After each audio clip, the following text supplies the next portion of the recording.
Hey, what's good, self-direct investors? I hope you're all doing great, and I want to welcome you back to my channel. If you're new here, my name is Jordan. I'm the mind behind Make More Capital, and today I'm coming at you with a special episode about Green Thumb's earnings and some news we had that Republicans dropped a cannabis legalization bill, which came out of nowhere, so I wanted to cover that ASAP. So before we jump in, if you enjoy this video or you learn something, please just leave a like on it as it really helps out my channel. And then of course, if you want to learn how to take advantage of this generational investment opportunity, make sure you subscribe below so that you don't miss any future videos. And there's plenty of content for you to go back, rewatch, and educate yourself with so that you can get caught up over time. I've put all the facts and news developments in one place. You can watch, learn about the industry, get used to the companies, and take advantage whenever you are ready. So Green Thumb has reported their earnings. They were doing that at 5 p.m. today, and they're reporting for the quarter end of March 31st, 2021, and they did not disappoint. Revenue increased 9.7% sequentially and 89.5% year over year to 194.4 million. This is their third consecutive quarter in a row with positive general accounting or good accounting. What is it? Generally accepted accounting principles. Sorry. Net income delivering 10.4 million or 0.5 cents per share. Done with the traditional accounting with measuring for EPS and net income, which is very impressive for a cannabis company, showing that their fundamentals are solid. Adjusted operating EBITDA grew 9% sequentially and 179.3% year over year to 71.4 million or 36.7% of revenue. Their fifth consecutive quarter of positive cash flow from operations, delivering $39.7 million. And then this announces some of the other things that they've done recently, raising approximately 156 million through direct public sales of approximately 4.7 million shares in the company's U.S.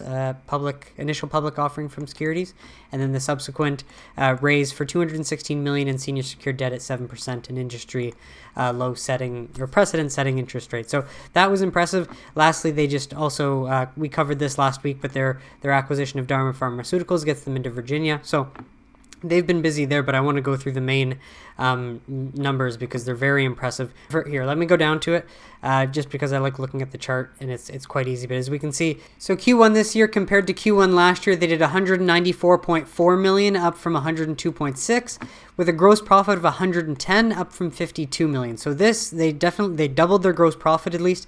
But as you can see here, 110 million of 194, 57% gross profit margin, which is pretty impressive from any growth company.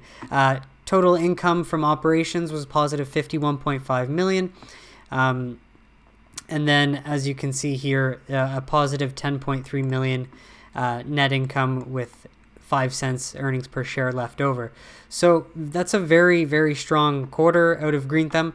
I wanted to add down here their adjusted operating EBITDA of 71.3 million. I believe this is more than Curaleaf's actually. So the fact that they're showing very healthy profitability this early on is a good sign, and that they're going to continue. But so going off of what we saw down there, just to repeat, gross profit for the first quarter 2021 was 110.9 million or 57% of revenue.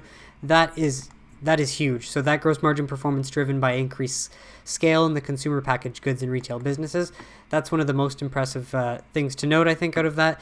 In the first quarter of 2021, Green Thumb generated revenue from all of its 12 markets: California, Colorado, Connecticut, Florida, Illinois, Maryland, Massachusetts, Nevada, New Jersey, New York, Ohio, and Pennsylvania. And the company continued to invest in the expansion of its cultivation and manufacturing capabilities in Illinois, Maryland, Massachusetts, New Jersey, Ohio, and Pennsylvania. Total costs of everything made up only 30.5% of revenue, whereas again their gross profit made up a much larger majority of that. So that's very solid to see compared to 45.4 million from last year. Total expenses besides that was just 9.2 million. For balance sheet and liquidity, as of March 31st, 2021, current assets were 381 million, including cash and cash equivalents of 275.9 million. Total debt outstanding is 101 million. And just to note some of their expansion, as of March 31st, Green Thumb's family of consumer brands are produced, distributed, and available in retail locations in 12 states mentioned above. Consumer packaged goods gross revenue grew 7.7% sequentially driven primarily by expanded scale in production and distribution of branded products. And Green Thumb continued the expansion of product offerings, entering into the beverage category through the partnership with Can, the leading cannabis-infused beverage brand. In April, the company launched sales of Can in Illinois and plans to expand distribution to other markets later this year. So some highlights from the retail business. Green Thumb Industry first quarter revenues included sales from 56 retail stores across 11 of the 12 states that they're in. Comparable sales growth, stores open at least 12 months, was 35% on a basis of 40 stores, driven primarily by increased transactions. Sequential comparable sales were up 2% on a base of 48 stores. Retail revenue increased 7.6% sequentially, driven by increased foot traffic in established stores and new store openings. During the first quarter of subsequent to quarter end, Green Thumb expanded its retail service in Pennsylvania, opening another rise in Erie and Meadville. First day profits for Erie Peach were donated to a local rescue and community shelter whose mission is to provide services and shelter to homeless and those at risk of being homeless. First day profits for Meadville were donated to women's services. So again, these companies giving back more notably than some of the other big industries that we've seen. California expanded the company's retail footprint into California with the opening of Essence Pasadena on March 10, 2021. First day profits were contributed to the Pasadena Chamber of Commerce Foundation with funds earmarked for the organization's minority small business initiatives, which offer support to minority and small business owners. New Jersey, the opening their Rise Paramus. First day profits were donated to Paramus Children's Health Foundation, which provides financial support to families of children who suffer from severe illness and injury. And then Rise Lake on the Hills, first day profits went to Habitat for Humanity. So you cannot say that these MSOs are not looking out for the communities that they're involved in. You love to see that sort of thing. But that pretty much wraps it up. Very impressive. And I think here, last thing we can say, overall, performance was driven by expanded distribution of Green Thumb's branded products, 13 new store openings, and increased traffic in the company's 56 open and operating retail stores. So up a good chunk from last Q4. 2021 is off to a strong start. In the first quarter, we delivered year-over-year revenue growth of 90%, reported adjusted operating EBITDA growth of 179%, and recorded our third sequential quarter of positive net income.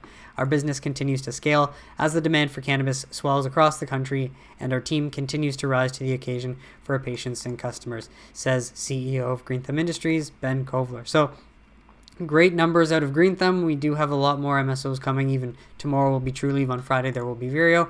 And so just to highlight this news from Marijuana Moment just recently, congressional bill to federally legalize cannabis filed by Republican lawmakers. This came out of left field. I was not expecting this, and it seems as if the Republicans want to beat the Democrats at their own game. A pair of congressional Republican lawmakers have introduced a bill to federally legalize cannabis, protect banks that serve a state legal cannabis business, and ensure that military veterans are specifically permitted to use cannabis in compliance with state laws. The Common Sense Cannabis Reform for Veterans, Small Businesses, and Medical Professionals Act is being sponsored by Reps David Joyce and Don Young. The main crux of the legislation is to federally deschedule cannabis, and it's similar past bipartisan proposals, which is great. We want it descheduled, but this one goes a step further with language on legal protections and mandates for federal studies into medical cannabis. It does not contain social justice provisions to repair past harms of the war on drugs, however. Not so great. Ideally, we want something that's going to address that because it seriously is an issue that is worth addressing. With more than 40 states taking action on this issue, it's past time for Congress to recognize that continued cannabis prohibition is neither tenable nor the will of the American electorate, Joyce, co-chair of the Congressional Cannabis Caucus, said in a press release. Under the proposal, cannabis would be removed from the Controlled Substances Act, clearing states to enact legalization. Cannabis could be imported and exported across states, though transporting cannabis to states where such activity is unlawful would remain federally prohibited. Two agencies, the Food and Drug Administration and the Alcohol and Tobacco Tax and Trade Bureau, which falls under the Treasury Department, would be responsible for developing regulations for cannabis. Not sure how I feel about that. Those rules would have to be similar to federal rules regulating alcohol, the text of the bill states, and that they would have to be issued within 1 year of enactment. I mean, I don't really care. I really hope, though, for the American people that this bill benefits, as many of you as it possibly can. For too long, the federal government's outdated cannabis policies have stood in the way of both individual liberties and the state's 10th Amendment right.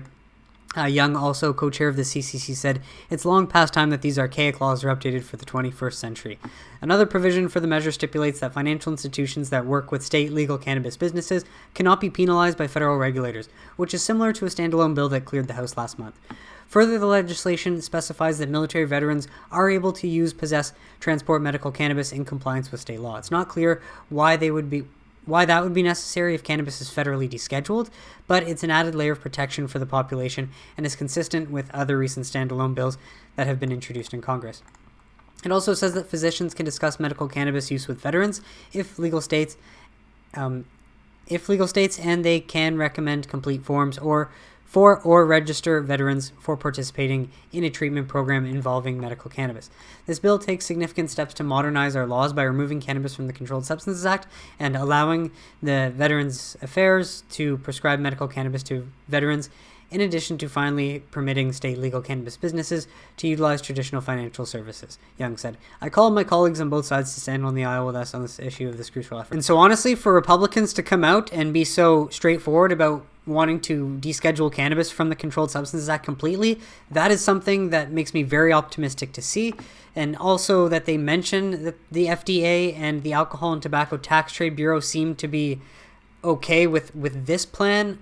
It just throws a curveball into the arena. Now, I think this puts pressure on Chuck Schumer, who is going to now have to, potentially, well, it's not going to change anything that he's been working on, but maybe it's going to put pressure on him to release his reform sooner than later. Not to say that this has any chance of passing as well, but definitely not something we expected from any Republican lawmakers. And I mean, a lot of what is in here is what we want. The main thing is to federally deschedule. Again, very little, there's no social justice provisions in here, which is not ideal. And I think, obviously, as an investor, I do want to make money, and I know I will, especially when SAFE allows uplisting. But first and foremost, I want cannabis legalized for humanity's sake, and that's something I'm big on. So, just wanted to point this out. This article came out, it's fresh, so I wanted to present it all to you. I'm excited to see what Schumer ends up dropping in response to this, just to see what he includes in his. And I really just hope both sides can come together in a bipartisan effort and put together a bill that works and that does end up covering some social justice provision, deschedules cannabis, and just ultimately benefits, the American people and the freedom for this plant in the long run. So let me know in the comments what you think, but I wanted to come on here and share Green Thumb's spectacular earnings and then this news, because this definitely was unexpected.